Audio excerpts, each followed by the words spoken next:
persoalan kurban, saya jujur saja selama di Indonesia masih banyak salah pemahaman terhadap kurban. Dan saya pernah berkata, memang Islam kita di Indonesia Islam keturunan. Ya, jadi asal tahu saja ya. Ya, tapi dari segi belajaran, mohon maaf ya, kita terlalu jauh terhadap pemahaman. Yang saya maksud, kita melaksanakan sesuatu tapi kita sudah belajar, sudah tahu, bukan hanya asal saya dengar, saya lihat, saya bukan sebatas itu, tapi kita punya dasarnya. Dan ini kelemahan kita, di antaranya kurban. Saya pernah mendengar, bukan malah sering mendengar soal kurban dihitungkan berorang. Jadi keluarga suami istri sama 5 anak berarti jumlah 7, wajib sapi. Kalau kurang daripada itu, atau misal suami istri tidak mampu, boleh ini tahun kurban kambing atas nama suami, tahun depan atas nama istrinya. Ini hal keliru sebenarnya. Yang dihitungkan soal kurban beda sama akikah dan beda sama zakat fitrah. Zakat fitrah sama akikah terhitung berorang. Akikah laki-laki 2 kambing, perempuan 1. Kalau tidak mampu boleh. Kalau ada kembar laki sama perempuan berarti 3 kambing. Tapi kalau tidak mampu boleh 1 kambing, tidak masalah. Dan tidak ada istilah sekarang saya kurban tapi nanti sisanya seolah-olah ada hutang sama Allah. Sesuai kemampuan kita.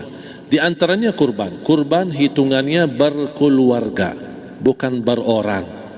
Buktinya Rasulullah SAW dan juga cerita Nabi Ibrahim. Ketika Nabi Ibrahim mau sembelih Nabi Ismail, Allah turunkan apa? Mengganti sembelihan Nabi Ismail dengan ekor kambing dari surga. Berapa ekor kambing? 1. Padahal Nabi Ibrahim punya istri 2 dan anak. Ada istri Siti Hajar dan Sarah.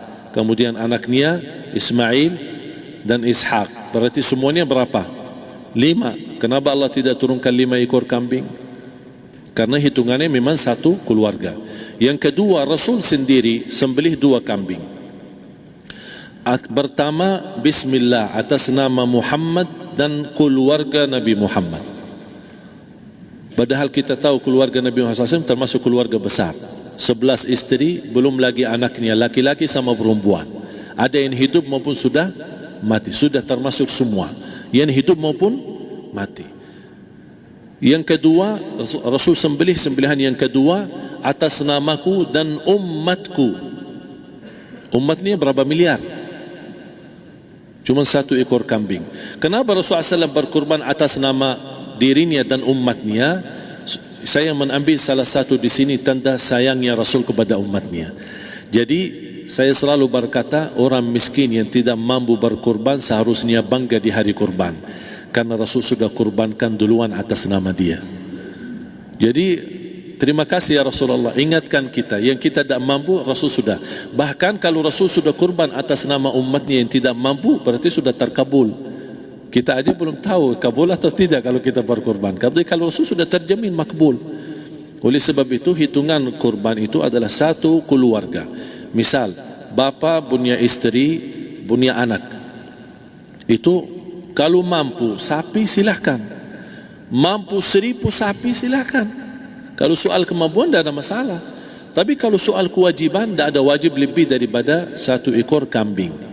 1 ekor kambing. Misal kalau bapa punya istri 4, misal, cuman ini misal ya. Istrinya 4, setiap istri anaknya 10, berarti jumlah berapa?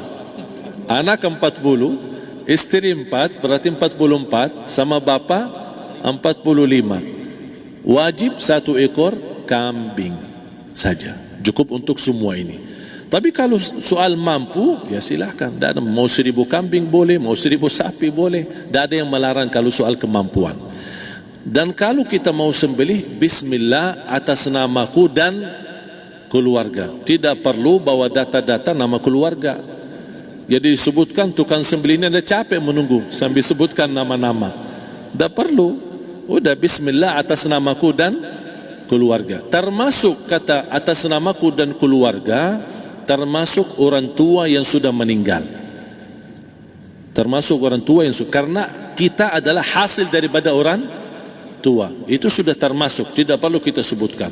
Ada sebagian ulama membolehkan kalau kita mampu mau khusus kambing atas nama orang tua, tidak masalah kalau kita mampu.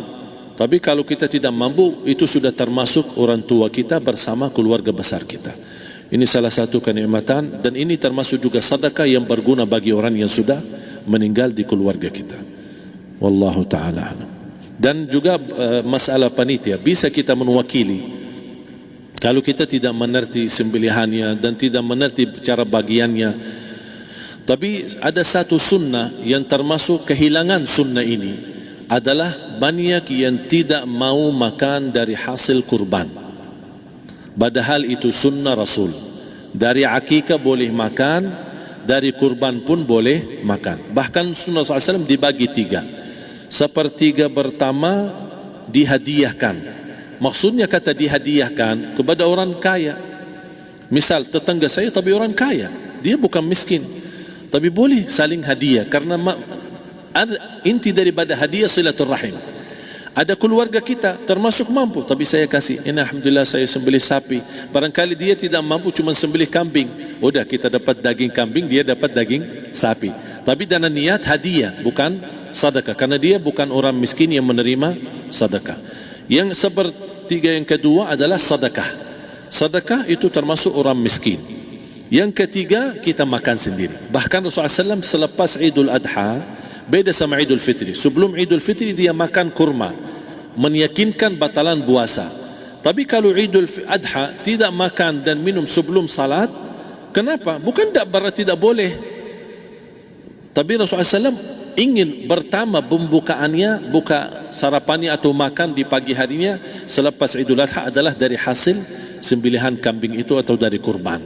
Jadi kita sebagian sedikit. Tapi kalau kita merasa alhamdulillah rezeki saya banyak di rumah, alhamdulillah banyak ada makanan, mau sedekahin semuanya, semua mau sedekahin, tidak masalah.